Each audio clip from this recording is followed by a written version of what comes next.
Bonjour mesdames et messieurs, bienvenue dans ce 6h30. Les examens à grand tirage débutent ce matin, ce mardi, avec le CEPE.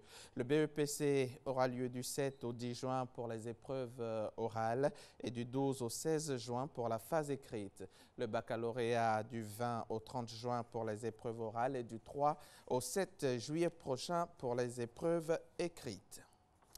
Le 51e sommet de la CEDEAO, c'est fini.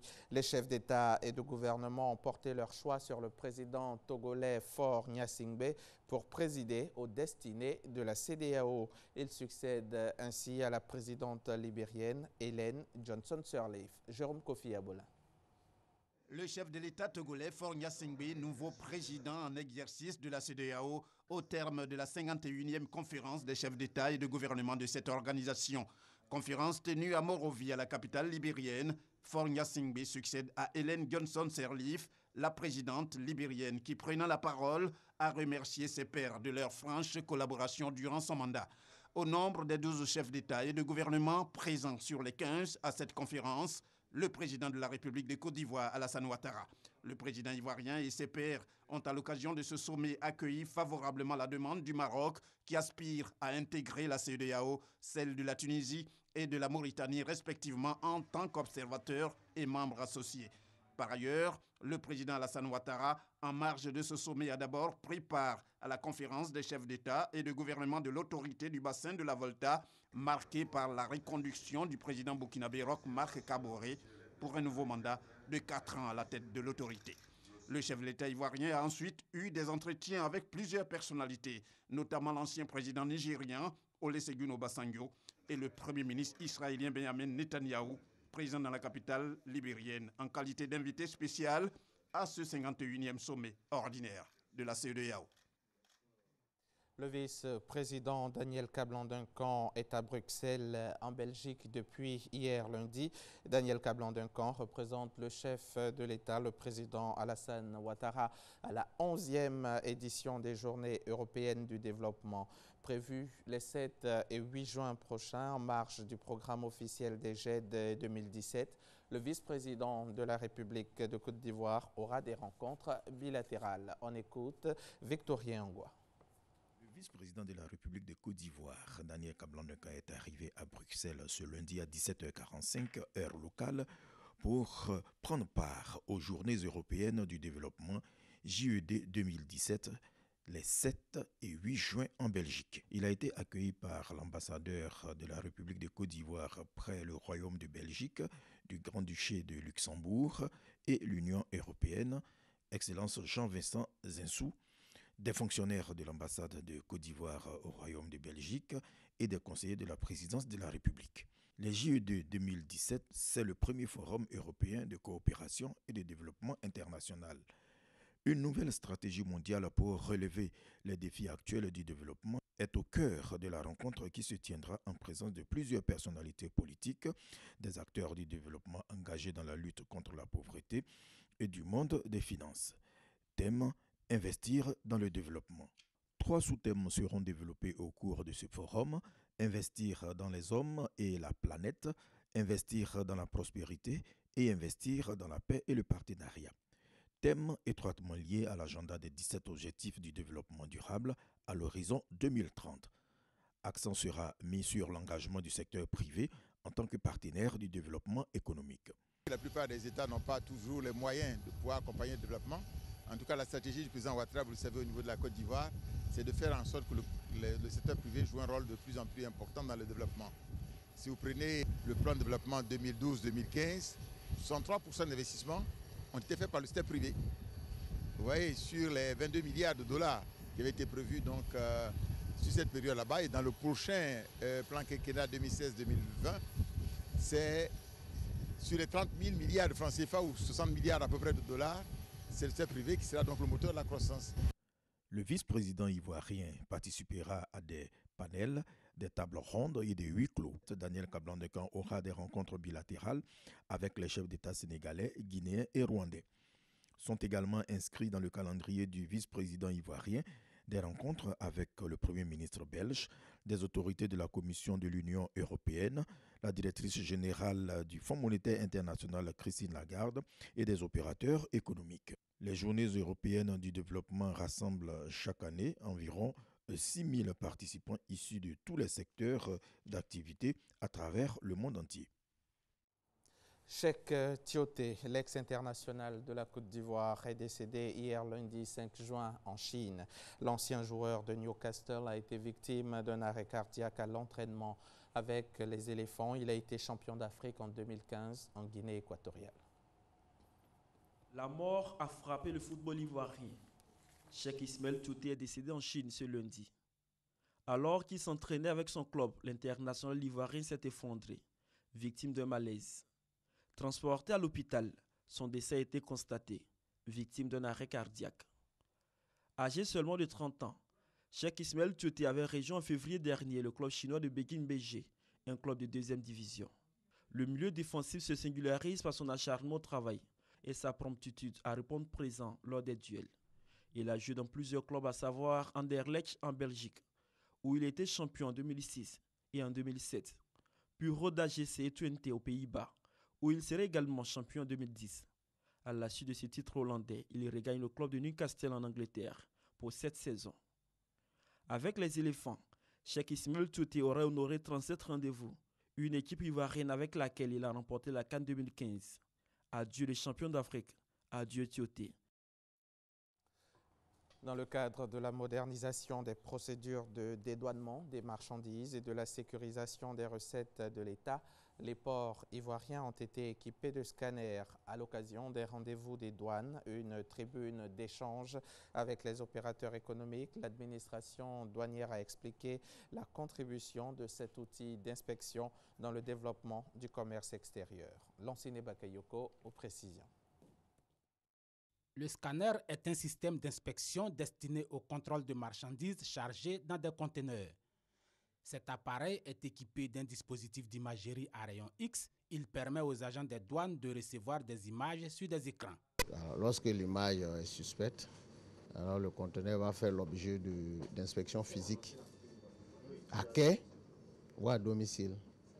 Mais lorsque l'image ne révèle aucune suspicion, alors la douane autorise le conteneur à sortir et à être déporté en l'absence du service des douanes.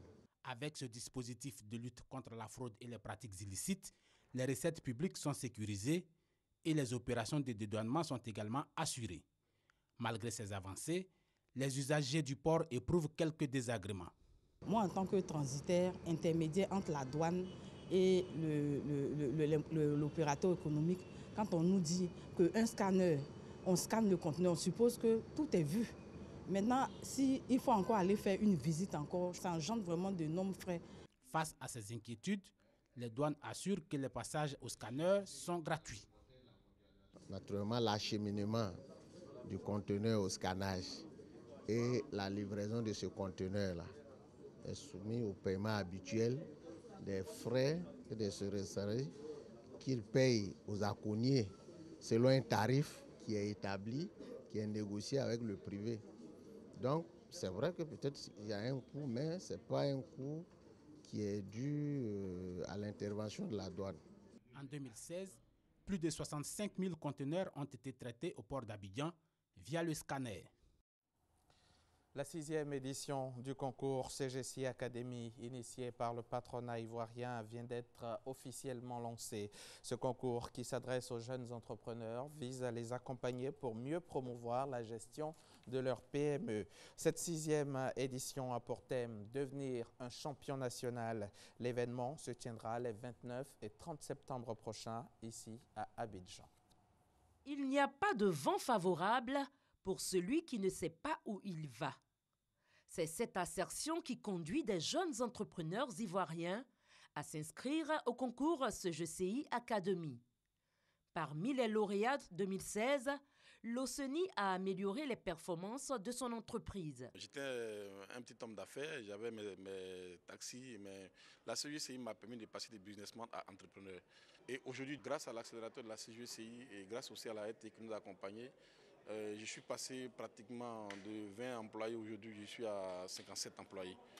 Comme l'OCENI, d'autres lauréats ont mis à profit les retombées de ce concours. On a reçu un financement de 10 millions de francs CFA qui a permis d'agrandir mon activité, d'avoir du matériel de livraison, du matériel d'élevage, d'augmenter ma production. Et aujourd'hui, l'entreprise a bien grandi, j'emploie 7 personnes, je fais un chiffre d'affaires qui tourne autour de 6 à 10 millions de francs CFA par mois.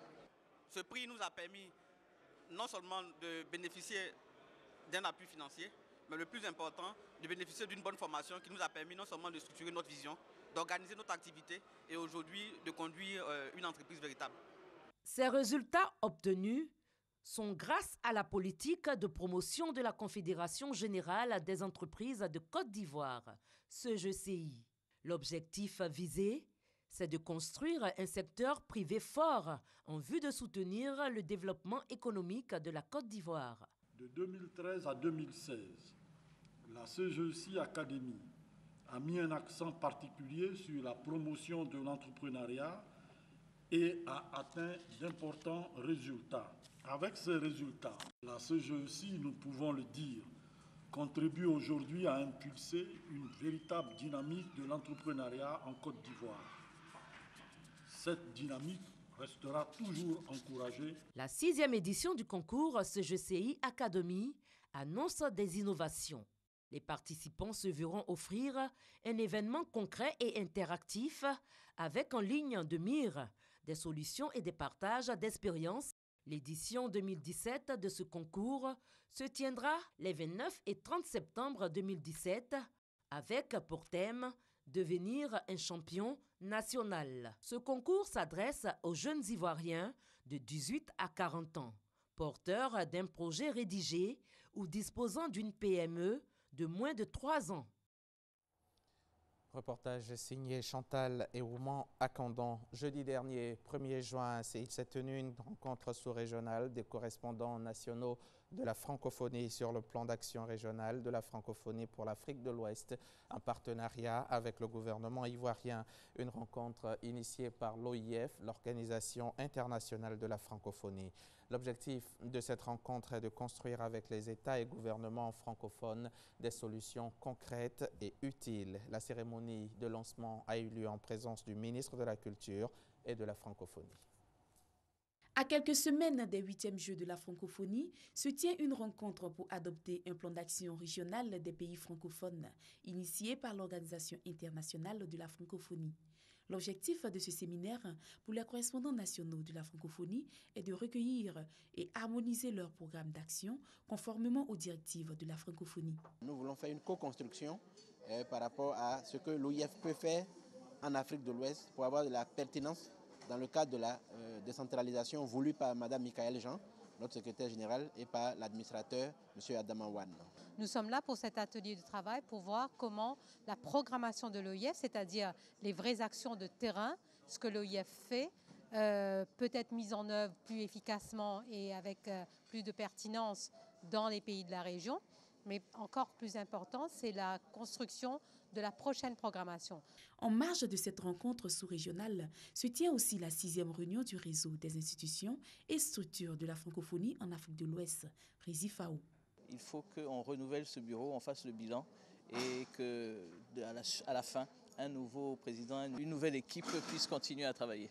Le ministre de la Culture et de la francophonie s'est réjoui de cette initiative. Il en a profité pour rassurer la communauté francophone que le gouvernement prendra toutes les dispositions pour sécuriser les 8e Jeux de la francophonie. Je vais donc, au nom de la République et du gouvernement ivoirien, rassurer tout l'espace francophone des dispositions prises par l'État de Côte d'Ivoire pour sécuriser ces Jeux et garantir la quiétude de tous les participants. Et le chef de l'État a pris l'engagement, et le gouvernement à sa suite, de faire de ces Jeux une belle fête de la francophonie. L'Afrique de l'Ouest compte 12 pays francophones et sur les 12 pays, 8 ont fait le déplacement. L'actualité internationale en bref. Au Mali, les ministres des Affaires étrangères du Burkina Faso, du Niger, du Tchad et de la Mauritanie se sont réunis hier lundi 5 juin pour faire le point sur l'avancée du G5 Sahel. Une force armée sous-régionale doit être mise en place pour lutter contre le terrorisme et l'Union européenne apporte une aide financière de plusieurs dizaines de millions d'euros.